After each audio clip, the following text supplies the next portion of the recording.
बिस्मिल्लाहिर्रहमानिर्रहीम। इय्याका नअबुदु व इय्याका नस्तईन।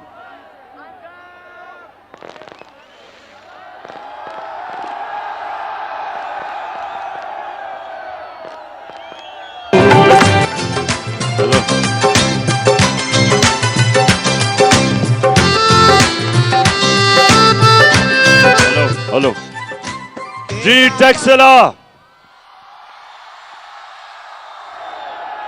माशाल्लाह।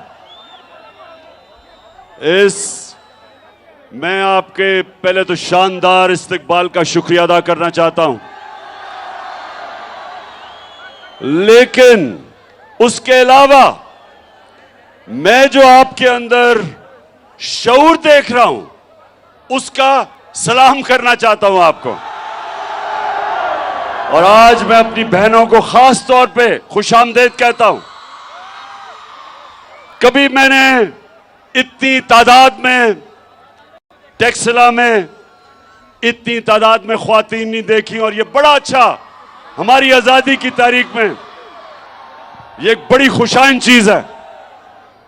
अच्छा, मैं सरवर खान, सबसे पहले मैं आज आपके टेक्सला के कौम के सामने, सरवर खान, आप मेरे साथ हर मुश्किल वक्त पे खड़े रहे हैं।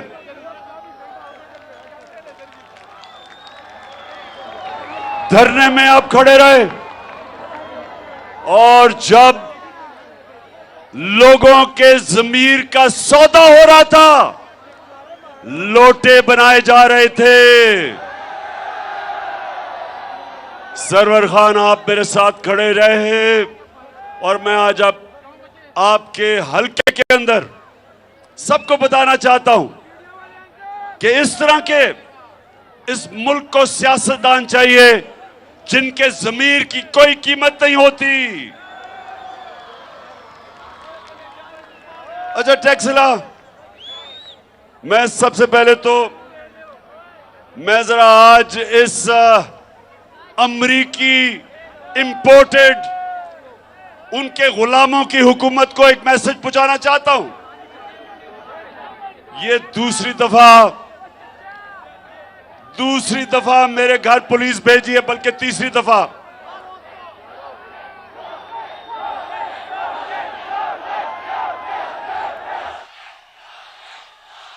तो इंपोर्टेड हुकूमत सुन लो, ये बजाय ये धमकियां देने के पकड़ के जेल में डाल ही दो। और मैं ये आज आपको अपनी सारी कौम को गवाह बना के इस इंपोर्टेड हुकूमत को एक पैगाम देना चाहता हूं कि इस मुल्क में जो हकीकी आजादी की तहरीक चल पड़ी है, तुम जितने मर्जी लोगों को जेलों में डालोगे, तुम्हारे पास इतने जेल नहीं। कौम तैयार है, मैं भी तैयार हूं, जेलों के लिए मेरी कौम भी तैयार है। ना हमें तुम्हारे जेलों से कोई खौफ है, ना तुम्हारी नामालूम टेलीफोन की धमकियों से कोई खौफ है, और ना ये जो हर दूसरे दिन हमें डराने की कोशिश की जाती है। सब सुन लो, पाकिस्तानी कौम ने खौफ का बुत तोड़ दिया है। ला इलाहा इल्लल्लाह मेरी कौम के दिलों में चला गया है। जिसके दिल में ला इलाहा इल्लल्लाह चला जाए, जिसका ईमान ला इलाहा इल्लल्लाह पे खड़ा हो जाए, वो किसी के सामने सिवाय अल्लाह के झुकता नहीं है। तो ये कौम आज तैयार है, मेरी कौम तैयार है। पहले बताओ, टेक्सला तैयार हो? No कौम भी तैयार है और उससे ज्यादा कौम का कप्तान भी तैयार है।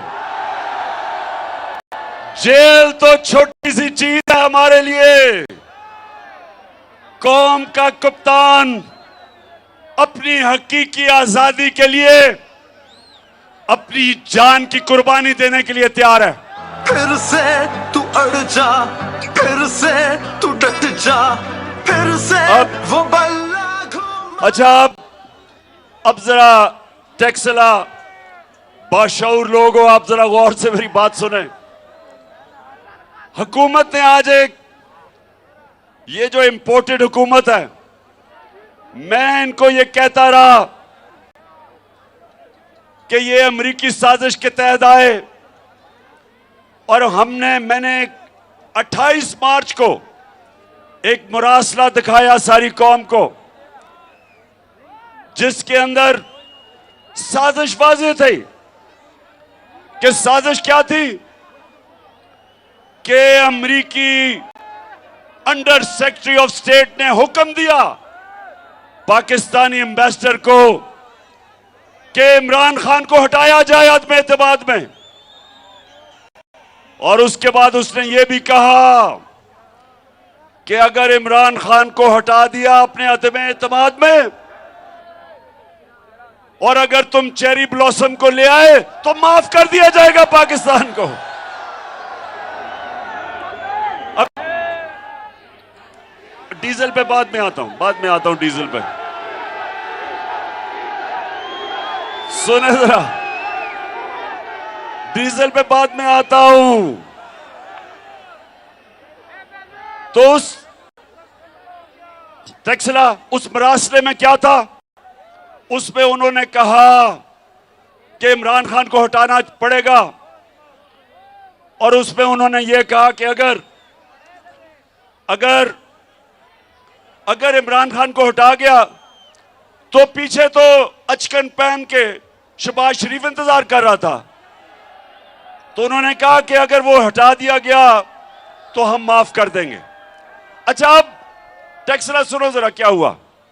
मैं सारी जगह मुरासला लेके दिखाया, भी नेशनल सिक्योरिटी काउंसिल में लेके गया, मैंने असेंबली में भिजवाया, स्पीकर ने चीफ जस्टिस को भिजवाया, उसके अलावा प्रेसिडेंट ऑफ पाकिस्तान ने चीफ जस्टिस को भिजवाया कि इंक्वायरी होनी चाहिए। अच्छा,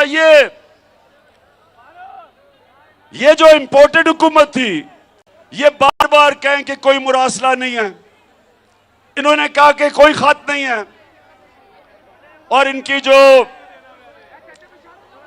जो सबसे बड़ी स्पोक्स पर्सन मरियम, उसने कहा ये झूठ है।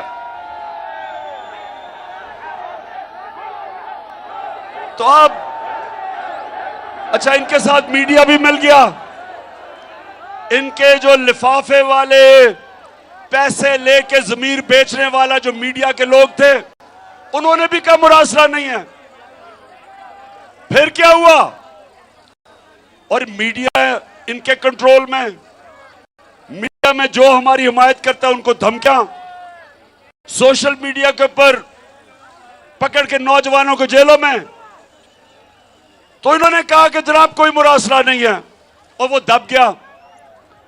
अब मैं चेरी ब्लॉसम साहेब आपका शुक्रिया अदा करता हूं, और मरियम जो सच नहीं बोल सकती, आपका भी शुक्रिया अदा करता हूं कि इन्होंने मुरासले को उठा दिया। अब मुरासले साइफर को इन्होंने उठा दिया, और शुक्र कि सारी कौम को अब सबके सामने आ गया कि वो वाकई जो मैं कह रहा था वो सच है। अब नहीं, नया ड्रामा हो रहा है। मेरी बात सुनो, नया ड्रामा क्या है कि वो जी साइफर गुम गया है।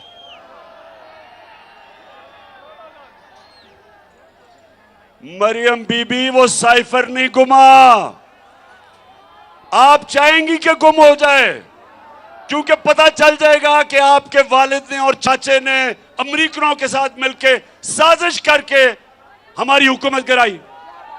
आप चाहेंगी, लेकिन अगर आप अपने फॉरेन ऑफिस से पूछे तो कॉपी पड़ी हुई है, वहां मास्टर कॉपी फॉरेन ऑफिस में है। अच्छा टैक्सला, अच्छा डीजल का पूछना चाहते थे?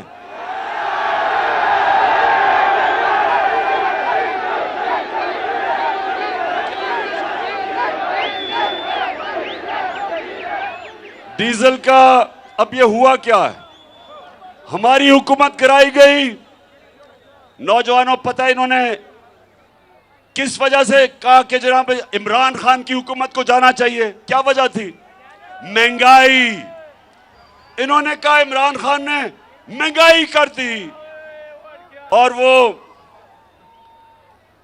वो कांपे टांगने वाला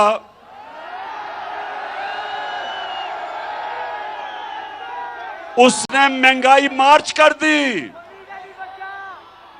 वो महंगाई मार्च बेचारे सिंध के गरीब लोगों के पैसे के ऊपर उसने करोड़ों रुपया खर्च करके इस्लामाबाद पहुंच गया महंगाई मार्च पे। लेकिन लोगों को सिर्फ याद आया, एक नया लफ्ज उसने निकाला, कांपे टांग रही है। तो इन्होंने महंगाई, कि जी महंगाई कर दी इमरान खान ने। तो अब टैक्सला 5 महीने के अंदर इस मुल्क में 50 साल के बाद सबसे ज्यादा महंगाई हुई है। जिन जिन के घरों में बिजली के बिल आए हैं, बिजली दुगनी से भी बढ़ गई है। गैस सर्दियों में 250% बढ़ने वाली है। आटा जो 55 किलो का 55 रुपए का 1 किलो था, 55 रुपए किलो आटा हमारे दौर में आज 100 रुपए से ऊपर निकल गया। हमारे जमाने में आलमी मंडी में तेल हमारे जमाने में $100 से $115 पे था, और हमारे जमाने में पेट्रोल की कीमत 150 रुपए लीटर थी, और फजलुर रहमान की कीमत 145 रुपए लीटर थी।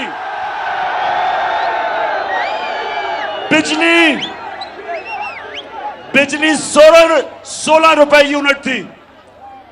आज बिजली पहुंच गई है 36 रुपए यूनिट, और टैक्स लगा के 50 रुपए से ऊपर चली गई है। आज टैक्सला, आज पेट्रोल चला गया 236 रुपए लीटर, और फजल रहमान चला गया 250 रुपए लीटर। आज अवाम के ऊपर वो महंगाई है, तनख्वाहदार तबका आज गुजारा नहीं कर सकता। आज मजदूर हमारे सरकारी नौकर, पुलिस वाले, सारे पाकिस्तान के तनख्वाहदार लोग, आज उनकी तनख्वाहें पूरी नहीं हो रही। ये इन्होंने तोहफा दिया है महंगाई का। और उसके अलावा हमारी मायशत, जो हुकूमत की इकोनॉमिक सर्वे के मुताबिक 17 साल में बेहतरीन ऊपर जा रही थी, आज नीचे तेजी से जा रही है। महंगाई उस्मानों पे, बेरोजगारी बढ़ रही है, मायशत नीचे। और ये था तोहफा इस इंपोर्टेड हुकूमत का। और इसलिए मैं टैक्सला आपके पास क्यों आया हूं, मैं सारे पाकिस्तान में क्यों जा रहा हूं, कि ये वक्त है कि मेरी कौम इस जुल्म के निजाम के खिलाफ खड़ी हो। इन लोगों ने सवाए महंगाई, बेरोजगारी, मायशत की तबाही, एक काम किया, अपने करप्शन के केसेस माफ करवा रहे हैं। शहबाज शरीफ 16 अरब रुपए का एफआईए का चोरी, 8 अरब रुपए टीटी के केस नैब में। नैब भी अपनी हो गई, एफआईए भी अपनी हो गई और केसेस इनके खत्म हो रहे हैं। वो मरियम मैच फिक्स हुआ, प्रोसिक्यूशन भी अपनी और अपना केस माफ करवा लिया, कानून बदल दिए। मैं टैक्सला के लोगों और पाकिस्तान के लोगों जो देख रहे हो, आज सब एक चीज समझ जाओ, टैक्सला एक चीज समझ जाओ, मेरी बहनें आप भी समझ जाएं कि क्यों मैं इस कौम को निकालने लगा हूं सड़कों पे। मैं क्यों निकालने लगा हूं? इसलिए कि इन्होंने अपनी चोरी बचाने में इस मुल्क का इतना बड़ा नुकसान किया है। इन्होंने जो कानून बदले हैं, इससे ताकतवर लोग जब चोरी करेंगे वो पकड़े नहीं जा सकते। व्हाइट कॉलर क्राइम होती है ताकतवर लोग जब चोरी करते हैं। इन्होंने कानून ऐसे बना दिए हैं कि आज जो भी पैसे वाले लोग मुल्क से पैसा चोरी करके मुल्क से बाहर भेजेंगे, अब पाकिस्तान का कानून उनको नहीं पकड़ सकेगा। अब सिर्फ छोटे चोरों को पकड़ेगा। अब पकड़ेगा भैंस चोर या साइकिल चोर या मोटरसाइकिल चोर। बड़े बड़े डाकू नहीं पकड़ सकेगा अब हमारा कानून। और इसलिए मेरे नबी सल्लल्लाहु अलैहि वसल्लम ने कहा था कि जो कौमें छोटे चोरों को पकड़ती हैं और बड़े डाकुओं को नहीं पकड़ सकती, वो तबाह हो जाती है, वो कौमें तबाह हो जाती है। और ये जो अब जिस तरफ ये पाकिस्तान को लेकर जा रहे हैं, मुल्क अपनी तबाही की तरफ जा रहा है। और मैं सबसे पूछता हूं, जो इन चोरों को रोक सकते थे, जो इस साजिश को कामयाब होने से रोक सकते थे, मेरा सबसे सवाल है कि क्या आप अगर यह समझते हैं कि कौम आपको माफ कर देगी, कि आप कहें जी हम न्यूट्रल हैं, कौम नहीं माफ करेगी। टैक्सला, क्या आप माफ करेंगे उन लोगों को जिन्होंने इन टाकों को आने दिया?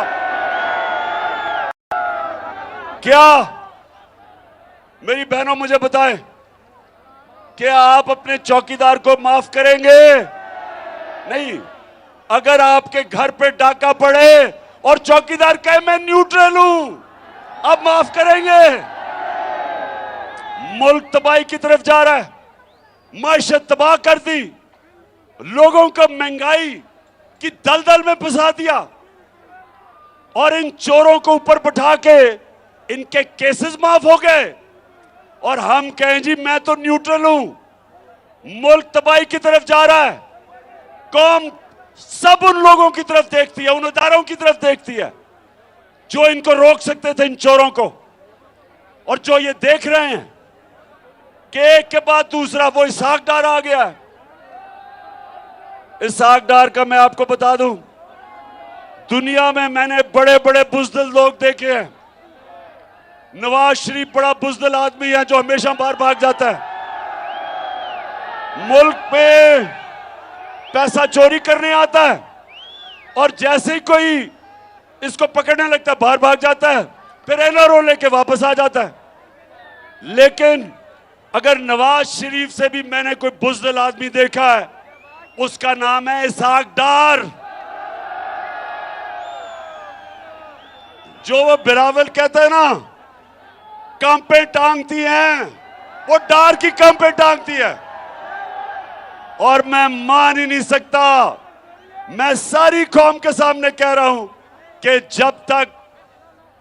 जब तक इससे डील नहीं हुई और इसको ताकतवर हलकों ने इसको एनआरओ की डील नहीं दी, उन्होंने इसको दिलासा नहीं दिया कि फिक्र ना करो तुम्हें नहीं पकड़ा जाएगा, तब तक वो गीदड़ कभी नहीं आ सकता था पाकिस्तान।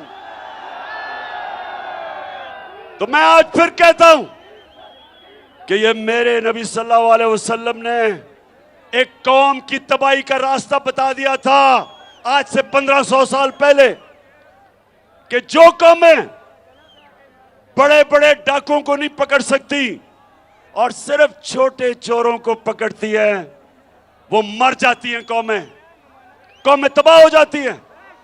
ये है हमारी तबाही का रास्ता कि चुन चुन के ये डाकू अरबों रुपए की चोरी इन्होंने किया।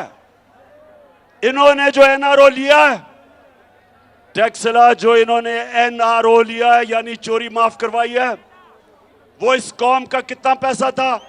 1100 अरब रुपया। 1100 अरब रुपया इस कौम का माफ करवाया है। और अगर इसके ऊपर मेरी कौम मेरे साथ नहीं निकलेगी तो कौम का कोई मुस्तकबिल नहीं है। आप नौजवानों, आपका कोई मुस्तकबिल नहीं है इन चोरों के नीचे। जिस कौम में इस तरह के लोग ऊपर बैठ जाएं, उस कौम का कोई मुस्तकबिल नहीं है। जब मुशर्रफ ने पहले एनआरओ दिया 2007 में, जब इन दोनों करप्ट जरदारी और नवाज शरीफ को एनआरओ दिया, आप जानते हैं इस कौम के ऊपर क्या गुजरी? इन्होंने 2008 से और 18 तक 4 गुना पाकिस्तान के कर्जे बढ़ाए। इन्होंने जो मुल्क को लूटा, 4 गुना ज्यादा इस मुल्क का कर्जा बढ़ा। 6000 अरब से 30,000 अरब पे हमारा कर्जा चला गया। जो करप्शन के केसेस इनके 10 साल में थे, अब इनको फिर एनआरओ मिल गया। अब ये फिर तैयारी कर रहे हैं लूटने के लिए। मरियम क्या कहती शहबाज शरीफ को कि अंकल, मेरे दामाद का 60-70 करोड़ रुपया जो ग्रिड स्टेशन उसकी हाउसिंग सोसाइटी में बना था, वो उससे माफ करके कौम के टैक्स के पैसे से वो पैसा दिलवाओ। यानी शर्म नहीं आई कि पहले चोरी बच गई, फिर से चोरी शुरू कर दी है। और फिर कहती अंकल, शहबाज शरीफ को अंकल ही कहती है कि अंकल, वो हिंदुस्तान से मेरा जो दामाद है वो मशीनरी इंपोर्ट कर रहा है, तो उसको किसी तरह मशीनरी को आने दो। यानी कि हमने कश्मीर की वजह से, जो इन्होंने कश्मीरियों का जो हक था, जो उनका स्पेशल स्टेटस था, 5 अगस्त 2019 को जो नरेंद्र मोदी ने उनका स्टेटस लिया, इसलिए हमने उनसे ताल्लुकात तोड़े। अब ये जब ताल्लुकात हमने तोड़े हुए हैं, उसके बावजूद ये उनसे मशीनरी इंपोर्ट कर रही है दामाद के लिए। मुझे बताओ टैक्सला, मुझे बताओ कि क्या हम कश्मीरियों की कुर्बानी पे सौदा नहीं कर रहे? वो बेचारे जो 30 साल से कुर्बानियां दे रहे हैं, 1 लाख कश्मीरी शहीद हो चुका है, और ये अपने पैसे बनाने के लिए जो हम प्रेशर है कि ताल्लुका तब बहाल करेंगे जब आप कश्मीरियों को स्टेटहुड वापस करो। उसके अलावा टैक्सला, उसके अलावा सुने, जो इलेक्शन कमिश्नर सिकंदर सुल्तान, जो इनका शरीफों का घर का मुलाजिम है, वो इनसे पूछ पूछ के फैसले करता है। उसका काम सिर्फ एक है कि किस तरह धांधली करके वो किस तरह इनको वापस जिताएगा, क्योंकि साफ और शफाफ इलेक्शन में ये अब ये नहीं जीत सकते। आपको पता, पंजाब के बाय इलेक्शन में 17 जुलाई को इनका सफाया कर दिया था। तो इसलिए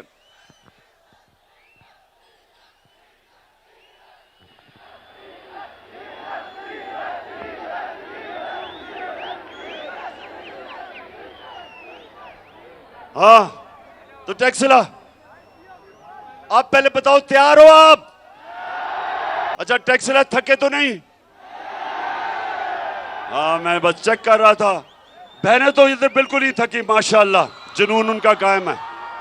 अच्छा टैक्सला, अब मैं आप सबके सामने जो मेरा प्लान इस मुल्क में हकीकी आज़ादी के लिए, जो मैं अब मार्च इस्लामाबाद की तरफ जो मेरा प्लान बन रहा है, उसमें मैं आप सबको शामिल करना चाहता हूं। आपने सबने तैयारी करनी है,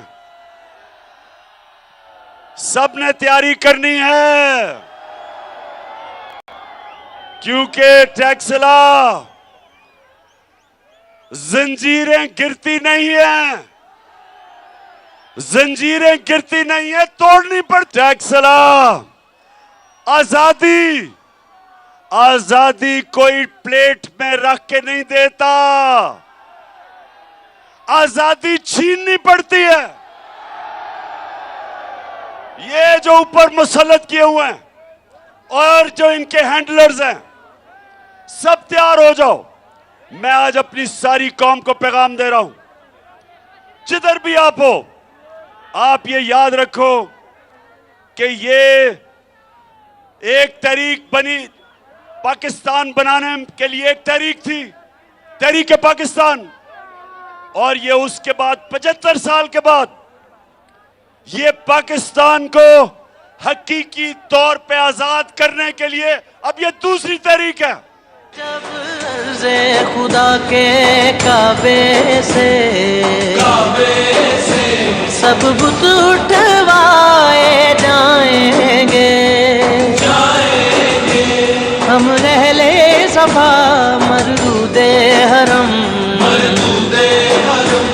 मसनद पे बिठाए जाएंगे, सब ताज उठाले जाएंगे, सब तख्त गिराए जाएंगे, हम देखेंगे, लाजिम है कि हम भी देखेंगे, हम देखेंगे।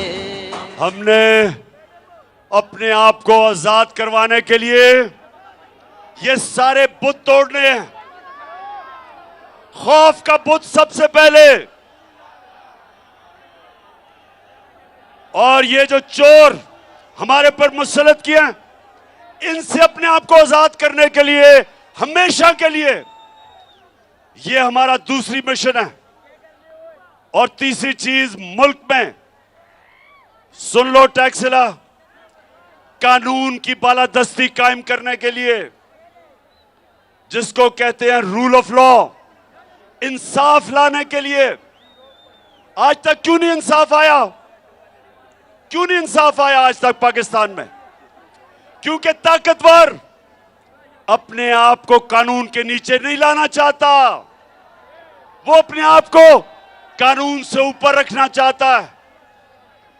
मेरे नबी सल्लल्लाहु अलैहि वसल्लम के पास जब लोग आए और उन्होंने कहा कि ऐ नबी, एक कुरैश की लड़की को चोरी करने पर सजा मिल गई है। उन्होंने कहा कुरैश की लड़की को चोरी के ऊपर सजा मिल गई है, तो नबी इसको माफ कर दें। तो मेरे नबी सल्लल्लाहु अलैहि वसल्लम ने कहा कि मेरी अगर बेटी भी होती उसको भी मैं सजा देता, कानून के ऊपर कोई नहीं। यानी रूल ऑफ लॉ।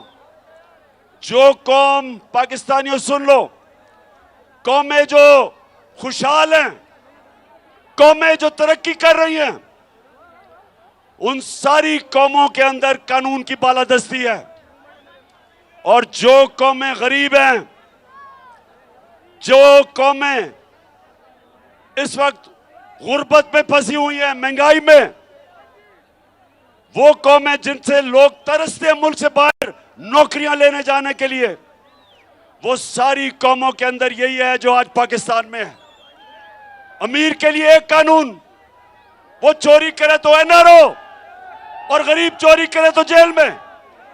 वो सारी कौमों का मसला ये है कि ताकतवर कानून के नीचे नहीं आना चाहता।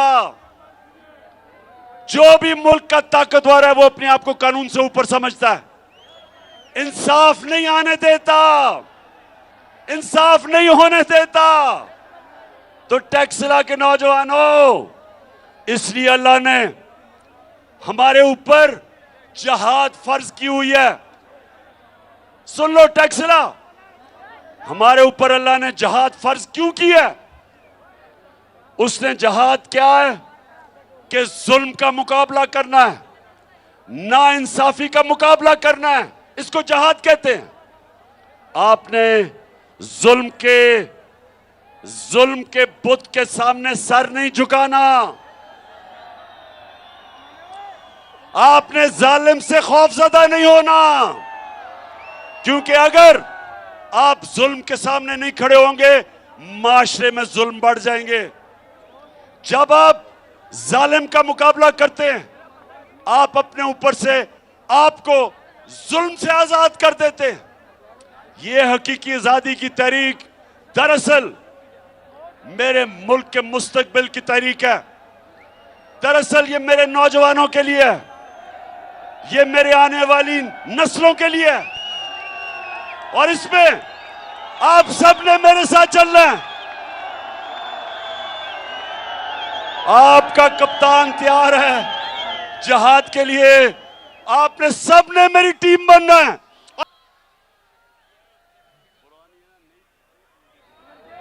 अच्छा टैक्सला, मैं सिर्फ आपको बताना चाहता हूं, मैं सिर्फ अब आपको वीडियो दिखाना चाहता हूं कि कितना बड़ा जुल्म हुआ है मुल्क से। अभी देखना, और ये क्या है,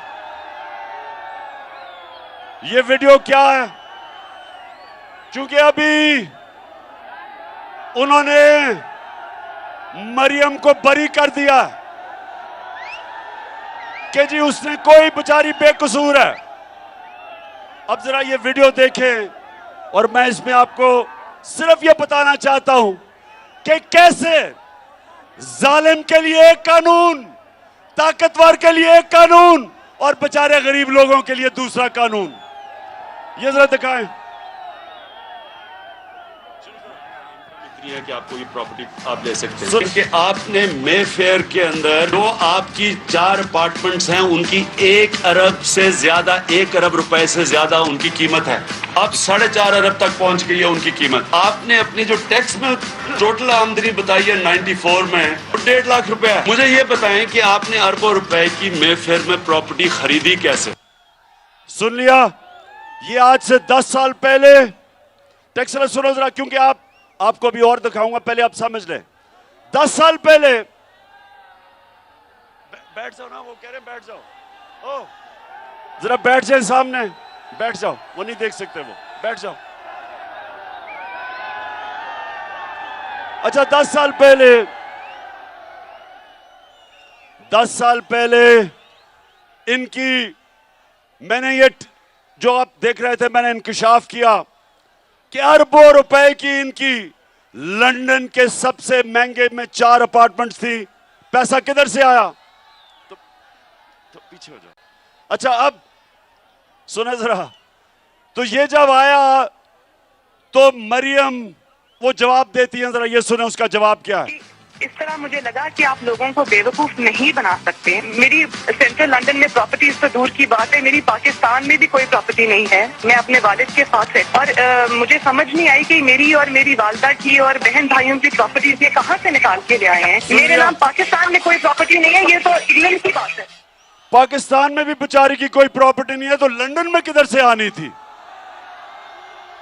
अच्छा अब मरियम बेचारी को एक चीज का नहीं पता था,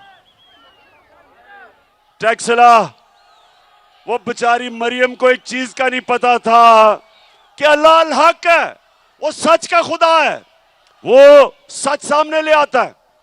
तो उसको नहीं पता था कि एक इंटरनेशनल इंकशाफ होता है, पैनामा पेपर्स।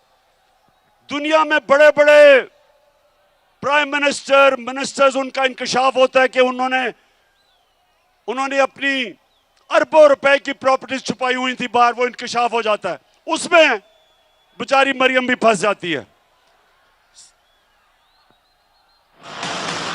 नवाज शरीफ, मरियम नवाज, हसन नवाज और हुसैन नवाज के बैरून मुल्क खुफिया असासों का इंकशाफ। पनामा लीक्स ने बैरून मुल्क खुफिया दौलत का भांडा फोड़। अच्छा, जब ये इंकशाफ हो जाता है तो मरियम के भाई क्या कहते हैं? हुसैन शरीफ, ये सुने।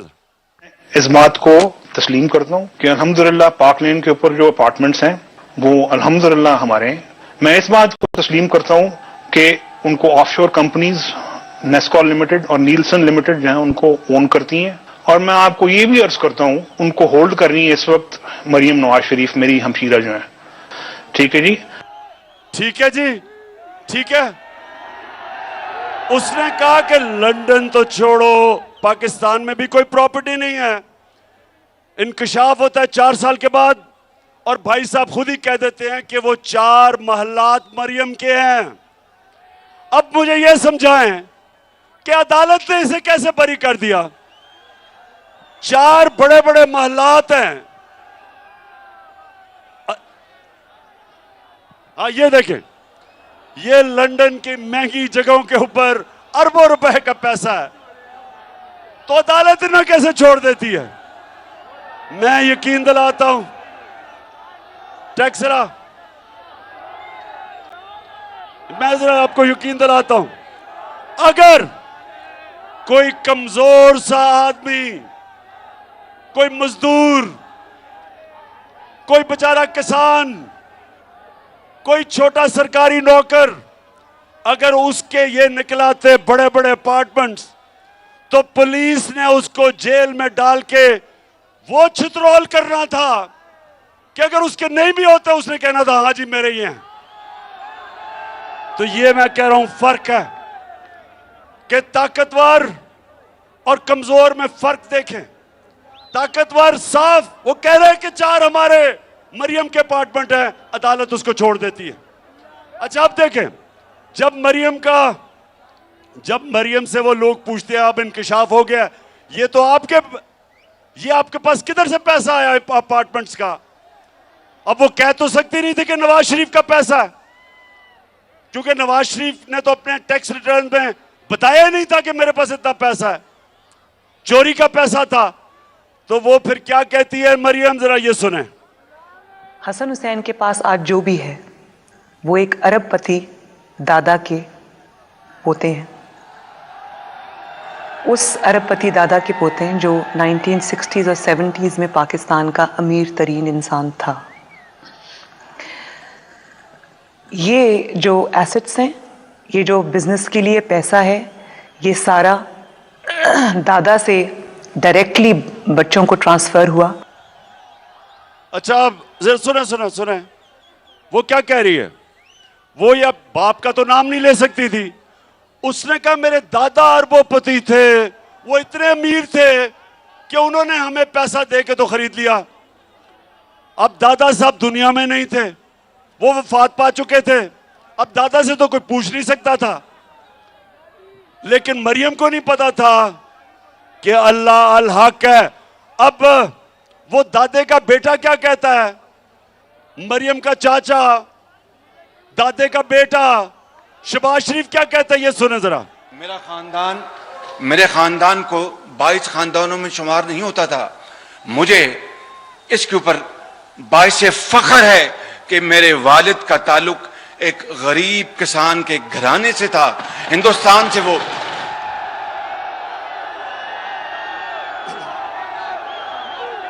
अच्छा, अब टैक्सला, मैं जो आपको समझा रहा हूं आपको समझ आ गई कि पैसा चोरी करो पाकिस्तान से, बड़े बड़े महल्लात खरीद लो बाहर, उसके बाद डील करो, एनआरओ ले लो, वहां से वापस आ जाओ, अपने केसेस माफ करवा लो और फिर चोरी के लिए तैयार हो जाओ, फिर लूटो, फिर कौम का खून चूसो, और उसके बाद जब भी इनको खतरा होगा मैं आपको यकीन दिलाता हूं कि ये सबसे पहले बाहर भागेंगे। तो मैं आज अपनी सारी कौम के सामने ये अनाउंस करता हूं कि मैं अब पूरी तैयारी कर रहा हूं। 25 मई को हमने ये समझा था कि हम एक पुरअमन एहतजाज कर रहे हैं और हमें ये इजाजत देंगे, जैसे हमने इनको धरने करने की इजाजत दी, हमने कभी नहीं रोका। तो हम ये समझ रहे थे, लेकिन हमारा मुकाबला माफिया से है, डाकुओं से है, मुजरिमों से है। इन्होंने हमारे ऊपर तशद्दुद किया, हमारी फैमिलीज थी, इन्होंने उनके ऊपर टेयर गैस शेलिंग की। पुलिस ने हमारे लोगों के ऊपर घरों में घुस घुस के लोगों को पकड़ा। तो आज कप्तान तैयारी कर रहा है, राना सनाउल्लाह और शहबाज शरीफ तैयार हो जाओ।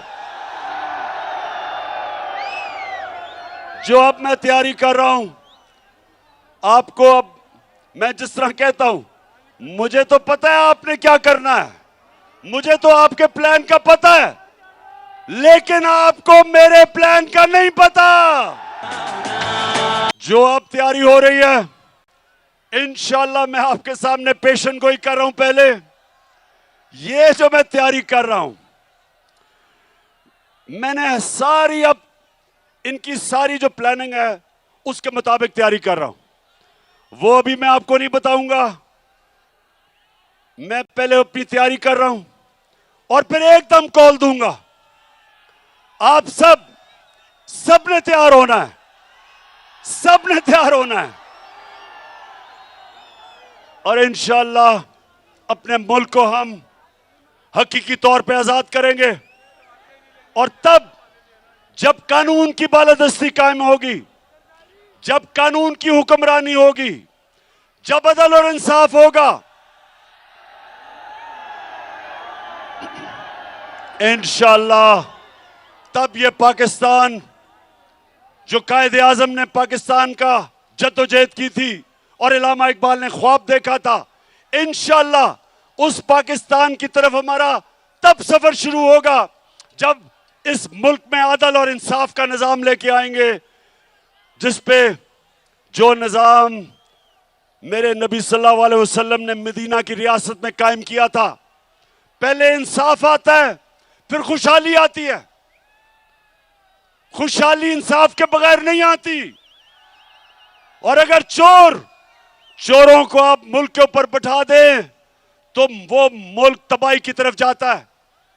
तो इसलिए सबने मेरी कॉल की इंतजार करनी है, ज्यादा देर नहीं है।